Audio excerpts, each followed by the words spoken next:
अभी हमें इंतज़ार करना है कि अध्यादेश ही नहीं होता, हज़ार तरीके के बहाने, एक्सक्यूज़ेस बनाने शुरू ना हो जाएं उन 2 हफ्तों में कि क्यों वापस नहीं जाना है जेल।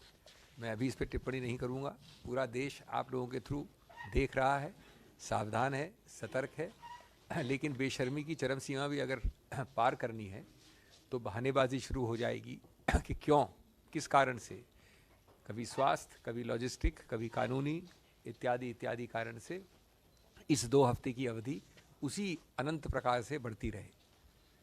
और इसके लिए ये एक सावधानी का हमने फ्लैग किया है मुद्दा, जो अभी आगे जैसा मैंने कहा टिप्पणी इस पे बाकी है कि आज बलात्कारियों को बचाने की प्रक्रिया जो इस राजनीतिक पार्टी, जो सत्तारूढ़ पार्टी है, ने अपनाई है, आज बचाना तो दूर, अपना मुंह छुपाने के लिए उनको जगह नहीं होनी चाहिए।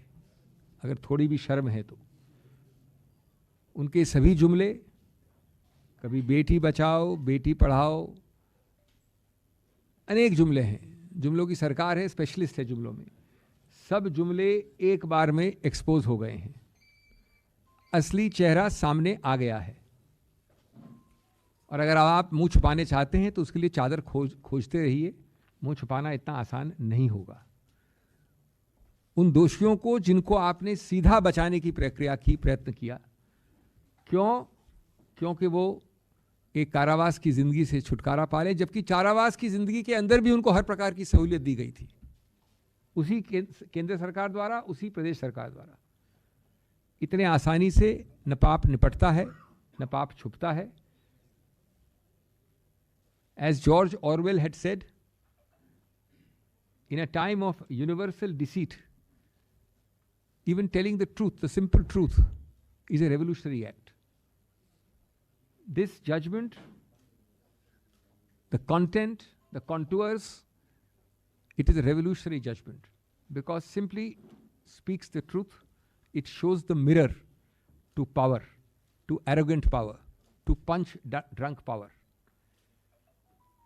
मैं दोस्तों एक बात कहना चाहूँगा शुरुआत में, क्योंकि हमारी संस्थापिक स्मृति हमेशा कमज़ोर रहती है। हमें गर्व है कि हमारी पार्टी पहली थी, और रोचक बात है कि 18 अक्टूबर 2022 को मैंने ही प्रेस कॉन्फ्रेंस ली थी, जो आपके समक्ष है। आप लोग सब थे मित्र कई उसमें से उस दिन। और उस दिन हमने कहा था कि ये जो प्रीमेच्योर रिलीज की प्रक्रिया है, ये एक ऐसा दाग है, ऐसा भद्दा दाग है बीजेपी के ऊपर, जो छुटाए नहीं छूटेगा, कितना भी प्रयत्न करेंगे छूटेगा नहीं। जो स्पिन डॉक्टरिंग करेंगे, जो बार बार ये वक्तव्य देंगे, अंतिम निर्णय इसका आएगा, हमने कहा था। और हमने प्रश्न भी उठाए थे उस वक्त मैं अभी की बात नहीं कर रहा हूं, अभी की बात में मैं आऊंगा अभी, लेकिन हमने उस वक्त कहा था कि आप जानबूझ के बरगला रहे हैं, बहका रहे हैं।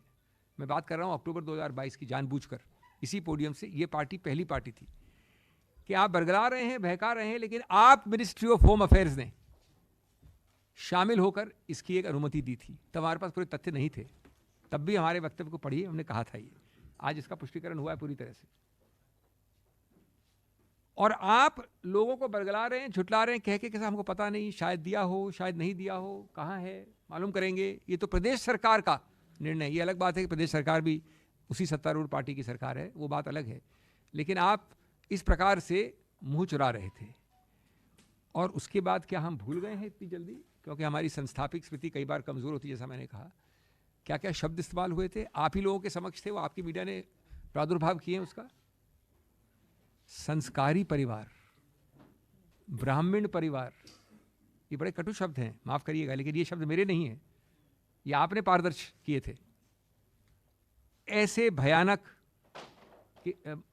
मौके पर, और ये वो समय है जब ये हुआ प्रीमेच्योर रिलीज, और आज का निर्णय, उस समय की बात कर रहा हूं मैं। फिर क्या आप भूल गए आपके अखबारों की सुर्खियों में जो फोटो छपी थी? मैं गुलदस्ते दे रहा हूं आपको, मैं आपका स्वागत कर रहा हूं, मैं एक फंक्शन कर रहा हूं, मैं बधाई दे रहा हूं। ये आपने छापा था, आपके सामने है वो, बेशर्मी से। और बार बार मांगने के बाद क्या आपने कारण दिए, वो फाइल पे छुपा के रखे अंत तक। ये हुआ एक फेज। दूसरा फेज भी मैं निर्णय पे नहीं आता हूं अभी, उसके पहले एक बीच का फेज है।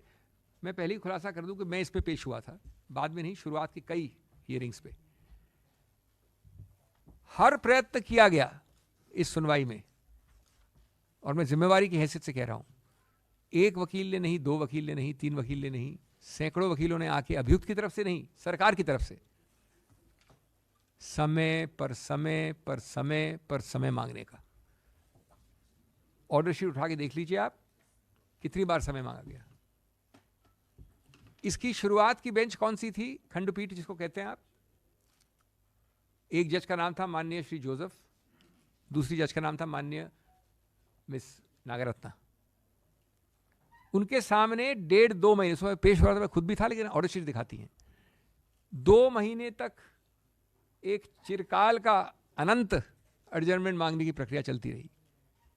यहां तक कि उस माननीय जज ने कहा कि शायद आप मेरे सेवानिवृत्त होने के लिए इंतजार कर रहे हैं क्या। कितनी शर्मनाक बात है। ये सरकार जो दुहाई देती है, माननीय प्रधानमंत्री इतने प्रखर वक्ता हैं, इतने प्रभावशाली स्पीकर हैं, वो कितने हमको प्रवचन सुनाते हैं हमेशा। उनकी सरकार ये कर रही है, उनके नाक के नीचे एक शब्द तो नहीं सुना हमने उनसे कभी भी, इतने प्रखर वक्ता से। उसके बाद भी जब वो माननीय न्यायमूर्ति सेवानिवृत्त हो गए, उसके बाद फिर प्रक्रिया शुरू हुई, अनंत काल की, विलंब की, अवरुद्ध करने की, सैकड़ों बार। इसलिए कहते हैं कि देर हो सकती है, अंधेर नहीं होता। The arms and the ears and the eyes of the law are long. Ultimately, the wheels of justice crush and crush and crush very finely. Friends, ये भी नहीं भूल सकते आप कि कितना भयानक संदर्भ था। ये आसान है, हम बिल्किस बानो एक नाम लेके केस डिस्कस करते हैं, उस नाम के पीछे संदर्भ क्या था। एक 19-20 वर्ष की महिला, 6-7 महीने गर्भवती, उनका बलात्कार होता है, उनके 14 मेंबरान परिवार की हत्या होती है, उनमें शामिल है एक 3 वर्षीय बच्चा।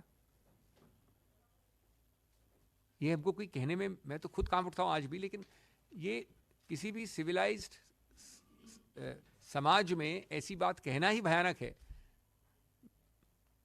बेदर्दी की सीमा है। और उसके बाद आपने ऐसे लोगों को प्रीमेच्योर रिलीज किया। उनको मृत्युदंड नहीं मिला था। कई लोग मानते हैं कि मृत्युदंड नहीं मिला, गलत है। कानून के अनुसार ये रेयरेस्ट रेयर केस में आता है, निश्चित रूप से आता है, लेकिन उस बात को छोड़ दो, एक अलग डिबेट है। जो मिला उनको सीमित दंड, उसको आपने प्रीमेच्योर रिलीज कर दिया। और आज आपने कम से कम उस रिलीज के बाद उच्चतम न्यायालय में नहीं तो 2 साल से ज़्यादा 3 साल निकाल दिए हैं इस प्रक्रिया में, कि किसी तरह से हम अवॉइड कर जाएं, मुद्दे को अवॉइड कर जाएं। आज सरकार के सामने एक मिरर रखा है कोर्ट ने, एक शीशा रखा है, जिससे कि एक घृणात्मक तस्वीर आती है। पूरा निर्णय पढ़ने लायक है। प्रेस कॉन्फ्रेंसेस में ये प्रथा नहीं है, न समय होता है। मैं आपसे अनुरोध करूंगा कि पढ़िए इसको, लेकिन मैं 4-6 पंक्तियां पढ़ भी दूं आपके लिए। Taking advantage of May 13, 2022 order of this court. हमारी प्रेस कॉन्फ्रेंस अक्टूबर में हुई थी और ये माननीय जज भी सेवानिवृत्त पिछले वर्ष हुए थे। Taking advantage of the May 13, 2022 order of this court, other convicts also filed remission applications and the Gujarat government passed remission orders. Quote, Gujarat was complicit and acted in tandem with respondent number 3 in this case. The court was misled by suppressing facts. Use of power by Gujarat was only a usurpation of power by the state. ये मेरे शब्द नहीं हैं, ये देश के उच्च न्यायालय के भी शब्द नहीं हैं, ये देश के उच्चतम न्यायालय के शब्द हैं। और ये बड़ा स्पष्ट है कि इससे बदअंदाज, बदइरादा, मैलाफिडे झलक रहा है हर शब्द से इस प्रदेश सरकार का। लेकिन प्रदेश सरकार का नाम लेके आप पतली गली से निकल जाएंगे केंद्र सरकार। ये भी आपका एक दूसरा पहलू रहा है पिछले 2-3 वर्षों से। हुआ होगा, शायद हुआ होगा, प्रदेश सरकार को मालूम है, कागज हमारे पास नहीं है, उनसे पूछिए, इत्यादि इत्यादि। सच्चाई क्या है? 11 जुलाई 2022 को जो मेरे मित्र आपको कागज देंगे अभी इस प्रेस कॉन्फ्रेंस के बाद, ये दस्तावेज है, किसका है? Government of India, ministry of home affairs.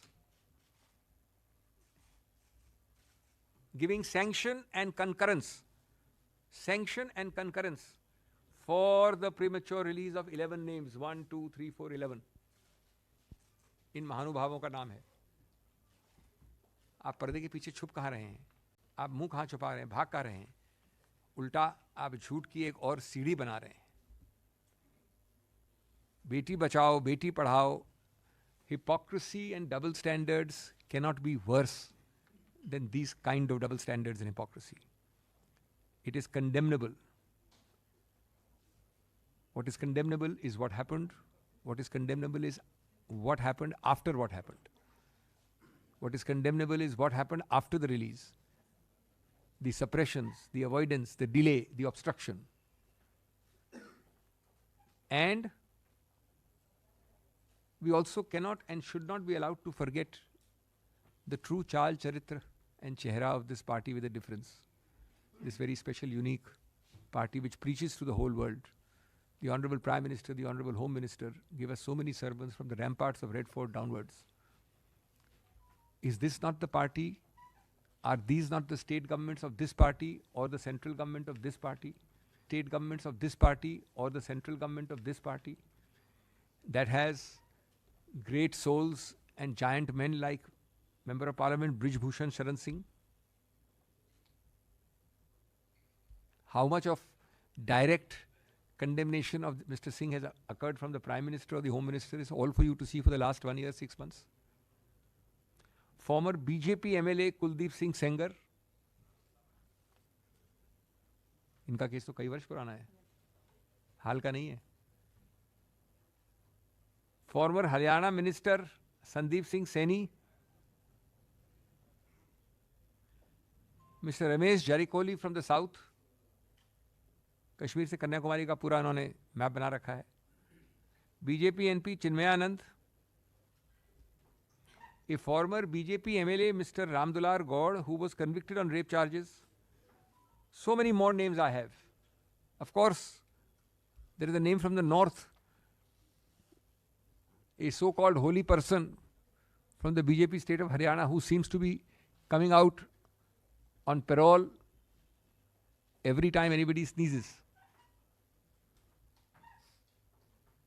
It is almost, of course, it's not true arithmetically, but it is almost true that he has spent more days out on parole than more days inside.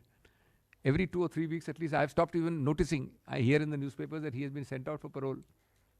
I only wish that the under trials, far less guilty than this person from Haryana, got this fantastic releases, rest, paroles, exits. Somehow other people are not 1/100th as fortunate as this gentleman. All this is happening under this government's nose. It is happening with this government's active connivance. It is happening with this government's clear approbation, implied or explicit. It is happening because these are cheap political tactics.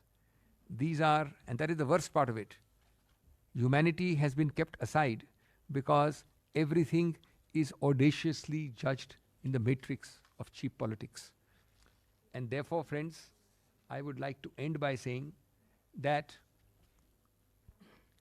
I will again request you all to read the judgment, and for a minute each citizen of India, not each Mahila, not each man, but everyone must put himself or herself in the shoes, in the mind, in the face of Bilkis Bano and ask yourself how she must be feeling all these years.